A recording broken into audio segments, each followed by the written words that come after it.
Today on the Stay at Home Chef, I'm going to show you how to make creamy clam chowder. This clam chowder warms you from the inside out and is a true New England comfort dish. And when I show you how easy it is to make a big pot of this delicious chowder at home, you'll be wondering why you didn't do it sooner.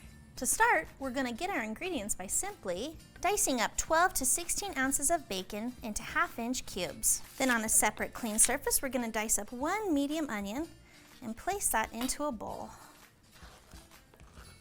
Then slice up 2 ribs of celery into little bite-sized chunks.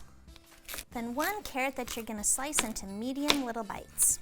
And place those sliced carrots and celery into the onion bowl. And the last of the vegetables that we're going to chop up are 3 large russet potatoes, which I like to roughly peel, and cube those potatoes into half-inch cubes.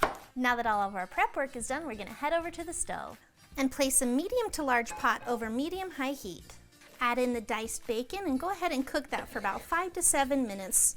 Now that our bacon is nice and crispy, we're going to use a slotted spoon and remove that from the grease. Now we're going to remove that bacon grease from the pot and set it aside because we're going to use it a little bit later. Leaving about 1 tablespoon of that bacon grease in the pot, we're going to add in our carrots, celery, and onion and saute those for about 7 minutes until those vegetables soften up and those onions become translucent. Add back in 2 tablespoons of that bacon grease. If you don't have excess bacon grease, go ahead and add in 2 tablespoons of butter.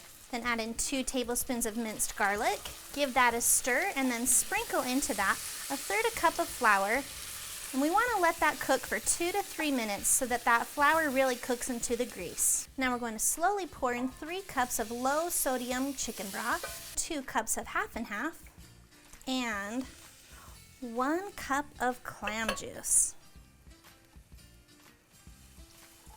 And yes, I juiced a lot of clams to get that juice, or I just bought it from the store.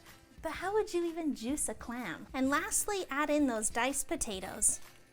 And bring this to a simmer. Reduce that heat to medium-low and continue simmering that for 15 to 20 minutes until those potatoes are soft and tender. Giving this an occasional stir. When those potatoes are near tender, you're going to add in 3 6.5-ounce cans of chopped clams, juice and all. Simmer that for an additional 5 minutes, thoroughly warming the clams and finishing tenderizing those vegetables. Season that up with salt and pepper to taste and serve that up hot with a sprinkle of cheese, some chives, and that cooked bacon, and you are ready to eat.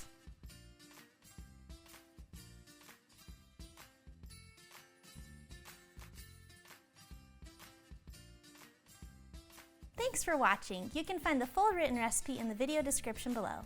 Be sure to check out thestayathomechef.com where you can find hundreds of restaurant quality recipes you can easily make at home. We'll see you later.